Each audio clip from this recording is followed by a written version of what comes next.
Good about Swinny Power Pejata Eder Caro, Tonga goes a Jenny Yuka and Naya, Ingabu Mune, Piduto Gozele, Umia Wene, Pama Democratic Concern, PDC, a poet Nunchaimu, Umio Teno, Pichawale. Yamananga Agusology, Natang Sang Aguni, Denyan Puero Ya, Shanya Neve, Pison Tawabi. A good deed the Jam Poema, being a jagger at the Henry Lema, the Yama Yoya Jinchim Mune, Makani, Kesari, Patabi. Saisari blogger, the Churiga, Pitin Nitwa, Taja Love, the Chugaro Leve, Dariha, Kiyi Young and Yi, Young Lela Molo, Tasilo Mayare Kisari repeat Elu, Yan Chiba Jara Leve, Mia, Java. Nimananga Yinjimu, a checha, Pibare Sure, Manly Muima Mave, a good native solution, Yoya, Yinjimuri, Amiayu, Yauque Tuarelu, Nidwani Jara, Java. Was asking Murima, main clearly to the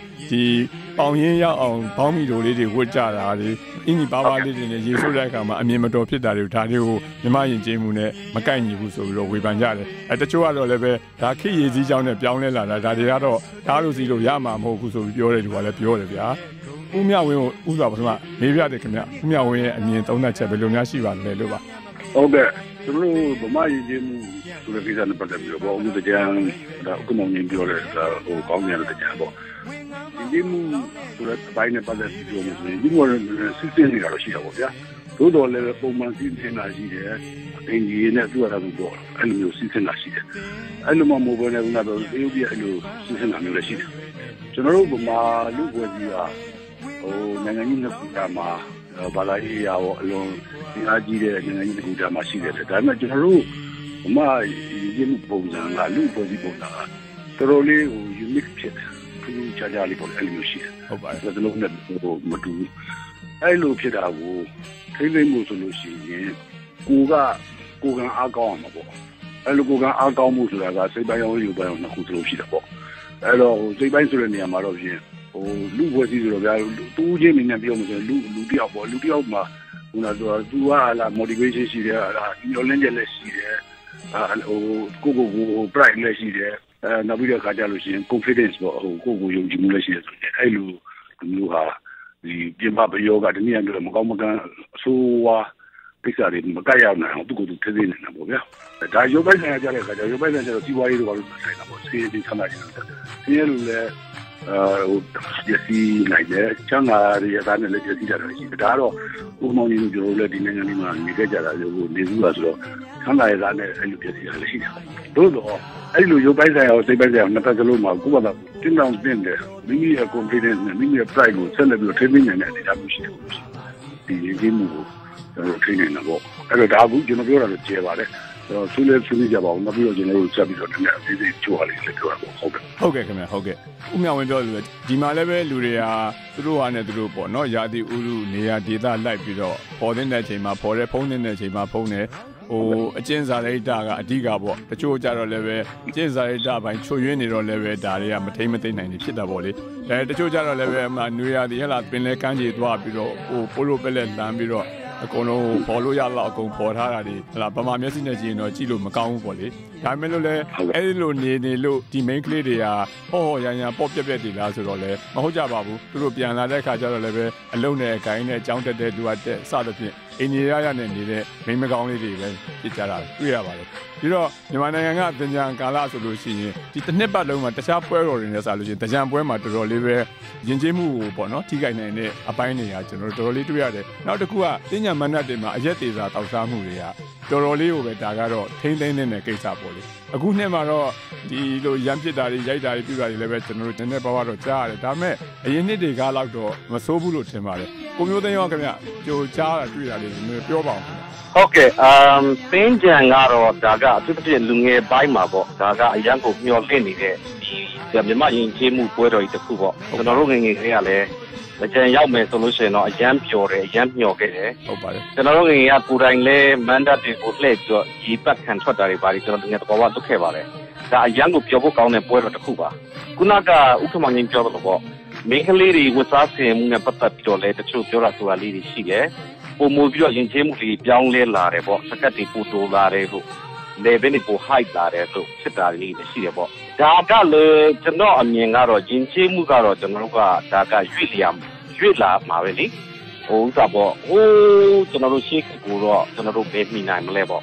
A Dicagaro, General Tene, Aradicaro, General Yamabima, Korea, China, Gioso, the Landry Larekama, any in Jimufi, Ramufi, the Parling with the General Senecamia. Now the Tasca, General Yamabiga, Octomu Alma, Yaji Larekaja, so Tinkamu, Jamiare, the Giant Kuba, Toyana, Georgia Swingare, or 18 months, Topaco, Busy, a fine lady, the Parabono. So I had only put a little not in it. Diamond Jotolo, Sakato, what I know, Macaulay to Rom Hopabu. The Jangani, and no time to Matrusina, Alubabe, through which the Neshima, which are Yadira, like your which are the Sakato to Whittle, the mainly Tiago, Kaga, Paris, Ramiro, Mepsenimo. So the Mapi Mallet to Lila Gamawe. Gala, the Black would like to Sakato Lara, Ain Lady Highlara, check out Chime. Dabi made Dadi through to get the power that ship through a such like Kajal through a side you know. Young legends in your West Sapora is 3 area. A Yangi dot in a road Haka, the sewing Temu, Dabi made in a row, Nenelli dot Tima Pizia Lady Shidabo. And to the piano, Yamapi Maga and Multinational, Kwamu Osaka, 6 Chibare. A Suro, Menda, Midu, Jushinema Blue, Yoda Le, Blue with the area from Mure Kajaro. Suro Osaka, 6 Chibare. Suruga Shia Nibido. Rumor about not Sanja Piani, Toruri, with a Sarago. Mainly to the Yachalic, Lunge, Juriga, Wine Mido, Copy Kutaka, Torurigaba, Pumubiro, Sanja only Payment solution. Ike Saka Tanoni, Taylor Yamalu, Timare. Who a jet days are Samu Nepata and Agaro, Tolitia Makisaba. And to the Piano, the Yipakan Garine, Leme solution, you know, Yangumalele, Madali Malele. So, later come at the Churiga Basiles or Gabo, don't be very in right. So, General George and Luke, Georgia, Hongan in Hitiku, who will do a general Georgia chicken and Tiamesa, Satrega. The idea say worry for I hear a Sophia 6 honorable. Yamavima to the pin, the Jalon Joima, Lennaku, to the pin, Tincho Pene, now Yam Chitadi, Naga Yamubi, Yangare, Jagaro, so taintenable. Toto leve in him or kind direction, Pumubido. He can't turn a Pumubishida dress, no Pubio Nagato, Asicia Ludo, Yoria.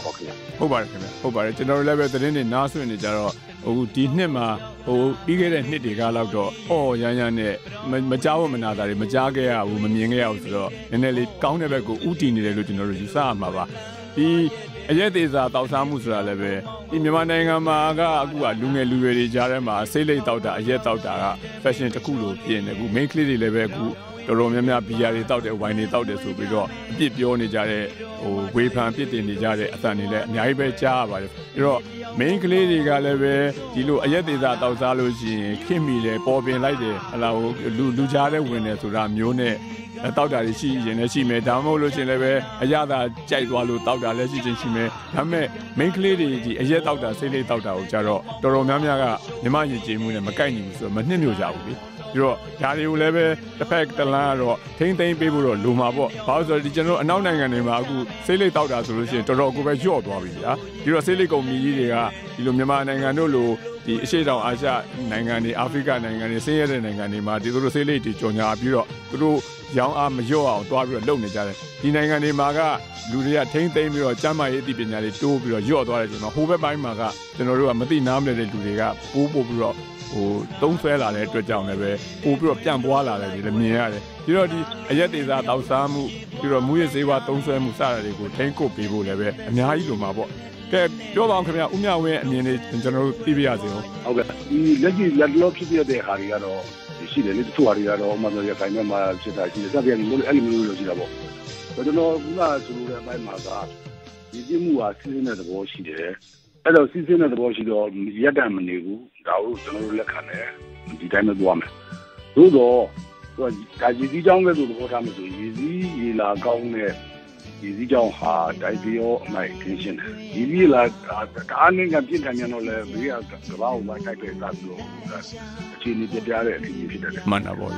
Boma, Abi, Easy La Gaune, Akamaha. I feel my boats that Talia and Drew. Boma, Lu for Sima. Very low. La Boma, season Mupo. Hello, guy. No, Dinyaye. နောက်တစ်ခုကသူတို့ရဲ့ဟလာဟို motivation ပေါ့ဟိုမျှော်လင့်ချက်နဲ့ကြိုးစားမှုပေါ့လေအဲ့ဒီလိုဟာတွေနဲ့ရှိနေမှာဆိုလို့ရှိရင်တော်တော်များဒီဘယောကမကအောင်သူတို့ကိုခိနိုင်တယ်ကို confidence ဖြစ်တယ်ကိုကောက်ဖြစ်တယ်အဲ့လိုမျိုးအားဖြင့်ဆိုလို့ရှိရင်ဒါဒီလူ့ဘဝကြီးအဲ့လိုဒီလူ့ဘဝကြီးအဲ့လိုပုံမှန်သူ့အတူတိုးတက်သွားတယ်ဆိုလို့ရှိရင်အဲ့ဒီခုနပြောတဲ့မကောင်းတဲ့ပြင်ပဘယောကဒီကြိုက်တဲ့ရောတွေကိုယ်မှလာပြီးတော့မကတ်နိုင်ဘူးဗျာကိုယ်တို့ကမကတ်နိုင်ဘူးအဲ့တော့အခုကအဲ့လိုမျိုးပဲကျွန်တော်တို့မှာကဖြစ်နေတာကဒါနိုင်ငံရေးနဲ့လည်းပတ်သက်တယ်ပေါ့အဲ့တော့အဲ့ဒီမှာဆိုလို့ရှိရင်ဒါ social economic ပေါ့လူတစ်ခုလုံးဆိုင်တော့အဲ့ဒီဟာကလူ့ဘဝကြီးမှာပုံမှန်မတိမဆင်းတဲ့အဲ့လိုဖြစ်တဲ့အခါမှာအဲ့ဒီအပုံစံတိုက်တယ်ဒါကိုဥပဒေကြောင်းအရာကြီးပဲတက်ဒီရှင်းနေလည်းမပြီးဘူးလူ့ဘဝကြီးကကိုလို့တင်တယ်လို့မဟုတ်ခဲ့ပါဖြစ်သေးတယ်ဆိုတဲ့ပုံစံမျိုးကြီးဖြစ်လာတာတော့ကျွန်တော်တို့ဒီမှာလူ့ဘဝကြီးမှာရင်ဆိုင်နေရတာဒီနေ့ရင်ဆိုင်နေရတဲ့ပြဿနာရှိတယ်အဲ့တော့ခုနပြောလို့ပဲတစ်ဖက်မှာအဲ့ဒီရည်ကြီးလာဟာပုံမှန်လေးစီစဉ်သွားပြီးတော့social economic ပေါ့အဲ့လိုနှစ်ခုစလုံးပေါ့ politics ပေါ့ဒီဟာလည်းစီစဉ်ပြီးတော့အဲ့ဒီလူတွေရဲ့ပညာရေးလာလူမှုစီးပွားရေးအကုန်လုံးပေါ့လေအလုံးကိုင်းနဲ့အဲ့လိုမျိုးဟာတွေတဖြည်းဖြည်းမြင်မလာမယ်ဆိုလို့ရှိရင်အခုတော့အကောင့်ဘက်ကိုစတင်ပြီးတော့ကြောင်းလဲမဲ့အရေးအရာကိုစရှိတယ်ပေါ့ဗျာအဲ့ဒီဟာကိုဆက်ပြီးတော့ရှိမယ်ဆိုလို့ရှိရင်တဖြည်းဖြည်းနဲ့ကျွန်တော်တို့ကလူကိုပြီးတော့ခိုင်ခံ့တဲ့လူတွေဒီနေ့ပြောဘေးပြောကမဝင်နိုင်တဲ့လူတွေကိုတန်ဖိုးထားတဲ့လူတွေဖြစ်လာမယ်လို့ကျွန်တော်အဲ့လိုမျိုးနဲ့အဲ့နဲ့မို့လို့ရှိရင်တော့ဖြစ်ရင်ဦးနာတို့လူကြီးမင်းသားမင်းကြီးကလာပေါ်ချူတာများလာတဲ့အတွက်ကြောင့်ဒီဦးနာကူရီယာတို့ခဲရတဲ့တက်တယ်အဲ့ဒီဟာမဟုတ်တဲ့နေရာမှာလည်းကိုပြီးတော့မကောင်းမိုက်ဒီယိုဘယ်ကဒီကြီးတစ်ခုတစ်ပွဲဟိုကယူဆပြီးလိုက်လို့ခံရတာကိုမထိန်သိမ့်တာပေါ့ဗျာအဲ့လိုမျိုးကျွန်တော်မြင်တယ်အဲ့ဒီနေရာမှာဒီဘဝကြီးလည်းကောင်းလာမယ်ဥပဒေကိုမှုနဲ့ဟလာခုနကတော့သက်ဆိုင်ရာဒီဒီရဲ့ကျမ်းမှုလည်းရှိတာလို့ဆိုရင်ဟိုတစားပုံမှုပြီးတော့ကောင်းမွန်တဲ့ကြံနေပုံကောင်းမွန်တဲ့ကျွန်တော်တို့ရည်ကြည်မှုတွေလာဖြစ်ပေါ်လာလိမ့်မယ်လို့ပြောတာမြင်ပါတယ်ဟုတ်ကဲ့ခင်ဗျဟုတ်ကဲ့ဒီရန်ကုန်မြို့တော်ခမ်းမရှင်းမှာဒီမြို့တော်ဝင်ရဲ့မန္တကနေပြီးတော့ရိုးရရည်ကြည်မှုအားပေးတယ်ဆိုပြီးတော့နော်ဒါလည်းအကအဖွဲရင်းဖွဲတွေနဲ့ခန်းခန်းနာနာလှုပ်သွားတာကတော့အင်မတန်ကိုပဲအားရစရာကောင်းပါတယ်ဒီခုနပြောခဲ့လို့ပဲဒီ main ကလေးတွေရဲ့ဝတ်စားစင်မှုနဲ့ပတ်သက်လို့ဝေဖန်ကြတာတွေကလည်းပဲဘောင်းမီတူတူလေးတွေဝတ်တာတို့မပေါ့တဘောဝတ်ကြတာတို့အဲ့ဒါတွေကြောင့်မို့လို့လည်းဝေဖန်ချက်တွေပေါ်လာတာပါကြီးမောင်းမြေရှည်ဝတ်ပြီးတော့သွားတာကြတော့တော်တော်များများကလုံကြီးဝတ်ပြီးတော့ထမင်းဝတ်ပြီးတော့သွားတာနဲ့ဆိုတော့ရှင်သွားလာတာလွတ်လပ်မှုလည်းရှိတယ်လုံခြုံမှုလည်းရှိတယ်ဆိုပြီးတော့ main ကလေးတော်တော်များများနှစ်ချိုက်ကြတာဒါလည်းပဲခုနပြောလဲခေရည်ကြီးကြောင်းအရာဖြစ်လာတာဆိုတော့ဒါတွေကဟိုလက်ခံတဲ့လူတွေလက်ခံကြတာပေါ့လေကဲအဲ့တော့ကိုမျိုးသိန်းရောက်ပြောပါအောင်ခင်ဗျဟုတ်ကဲ့ကျွန်တော်ဒီနေ့ Facebook ပေါ်မှာပေါ့လေတွေ့လိုက်တာက monthly အကြံတက်နေမှာ monthly မှာဟို video file တိုးလေးတစ်ခုကျွန်တော်တွေ့လိုက်တယ်ခင်ဗျဟုတ်ကဲ့ဆိုတော့အဲ့မှာက main ကလေးတယောက်တည်းကိုယောက်ျားလေး9ယောက်6 9ယောက်လောက်ကဝိုင်းထိုးတာကိုကျွန်တော်တွေ့ရတယ်အဲ့ဒီယောက်ျားလေးတွေရဲ့လက်ထဲမှာလည်းဓာတ်တွေတုပ်နေတယ်ဆိုတော့ကျွန်တော်မြင်ချင်းတော်တော်လေးကို shock ဖြစ်သွားတယ်ဘာကြောင့်လဲဆိုတော့ဒီမှာယဉ်ကျေးမှုကဒီလိုဖြစ်နေပြီလားအထူးသဖြင့်မန္တလေးလူနန်းဆိုင်ခဲ့တဲ့မြို့မှာဒီလိုဖြစ်နေပြီလားဆိုတော့ကျွန်တော်တော်တော်လေးကိုစိုးရိမ်စိတ်ဖြစ်သွားတယ်။မိန်းကလေးနဲ့ယောက်ျားလေးဆိုတာကတယောက်ချင်းဆိုရင်တော့မှကိုတိလက်ယောက်ကျူးလွန်တာကမသိတော့တဲ့ကိစ္စ။အဲ့ဒါကိုဒီယောက်ျားချင်းမကြီးတွေလုပ်ပြီးတော့ဒီမိန်းကလေးတယောက်တည်းဝိုင်းပြီးတော့ထိုးကြစိတ်ကြဒုက္ခိထားရည်နဲ့ဆိုတဲ့ခါကျတော့တော်တော်လေးကိုစိတ်မကောင်းဖြစ်တယ်။ပတ်ဝန်းကျင်ကလည်းဘာမှဝိုင်းမလုပ်နိုင်ဘူး။ပတ်ဝန်းကျင်ကိုလည်းသူတို့ကရမ်းရှာတာကိုတွေ့ရတယ်။အဲ့လိုတွေ့ရတဲ့ခါကျတော့ကျွန်တော်မှမိခွန်းနေရဖြစ်လာ။အော်ဒီသူတွေရဲ့လုံခြုံမှုကဒီလိုပဲတော်ပဲကင်းမဲ့နေပြီသားပေါ့နော်။နောက်ကကျမြန်မာပြည်မှာရှိတဲ့ယောက်ျားလေးတွေရဲ့ခံယူချက်ကဘလို့တွေဖြစ်ကုန်ပြီ။နောက်ကကျမြန်မာပြည်ကဥပမာဆိုလို့ရှိရင်မြန်မာယဉ်ကျေးမှုဆိုတာကပတ်ဝန်းကျင်မှာတခုဖြစ်ရင်မနေဘူး။အကုန်လုံးဝိုင်းကူရဲဘာညာဆိုတဲ့ယဉ်ကျေးမှုကျွန်တော်ရဲ့ခံယူချက်ကျွန်တော်ဒီနိုင်ငံသားမိတ်ဆွေတွေကိုလည်းကျွန်တော်ဂိုယူဝင်ကြောစွာနဲ့ပြောနေကြဟာဒီနေ့မှကျွန်တော်အတွက်မိခွန်းထုတ်ပြဖြစ်သွားတယ်။ဆိုတော့မန္တလေးတကြံကကျွန်တော်ပြည့်လေပူပါတယ်။ဘုပင်ကလေးပြောရင်မန္တလေးတကြံနဲ့ရန်ကုန်တကြံမှာဆိုမန္တလေးတကြံကနည်းနည်းလေးပို့ပြီးတော့စိုးရိမ်စရာကောင်းတာကိုမတွေ့ရတယ်။ဘာကြောင့်လဲဆိုတော့ကျွန်တော်သွားလေတော့ကတော့ကားပေါ်ထွက်တာနဲ့ဒုက္ခရောဓာတ်တွေရောတင်ကြတာကျွန်တော်တော်တော်ပြန်လို့ပြီးသွားတယ်ဟာဒုက္ခပါပဲပေါ့မတင်လို့မရဘူးကျွန်တော်မန္တလေးတကြံကအများနဲ့လူတွေဆိုတော့ဒါကြီးကအခုခေတ်မှာဒီထက်ပိုဆိုးနေပြီလားထိန်းနိုင်ပြီလားပေါ့နော်အဲ့ဒါလေးတစ်ချက်ကိုတော့ကျွန်တော်တော်တော်လေးစိုးရိမ်မကင်းဖြစ်မိတယ်ခင်ဗျနောက်တစ်ခါကျတော့မြန်မာအကတို့ဒီပန်ချက်တို့ဆိုတာအခုခေတ်မှာတော့ဒီလူငယ်တွေပြန်ပြီးတော့ចောင်းသားတွေပြန်လောက်လာကြတယ်အရာအသက်စရာကောင်းတယ်ဒါကနိုင်ငံတော်အဆင့်နောက်တစ်ခါကျတော့ဒီအရက်ဖက်အဖွဲ့အစည်းတွေ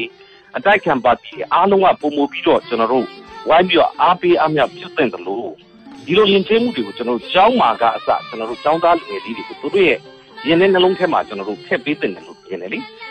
ဆိုတော့မြန်မာပြည်မှာဒီယဉ်ကျေးမှုကိုထိန်းဖို့ဆိုလို့ရှိရင်ကျောင်းတွေမှာသင်တဲ့အခါမှာအပေါ် subject တစ်ခုအနေနဲ့ပဲဖြစ်ဖြစ်ထည့်ပြီးတော့သင်ပေးနိုင်မယ်ဆိုလို့ရှိရင်ထိန်းနိုင်မယ်တခါလူပညာရှင်တွေကလည်းဒါကိုတန်ဖိုးထားပြီးတော့ပို့ပြီးတော့လက်ဆင့်ကမ်းသင်မယ်ဆိုလို့ရှိရင်လည်းပို့ပြီးထိရမှုတော့များလာမှာပေါ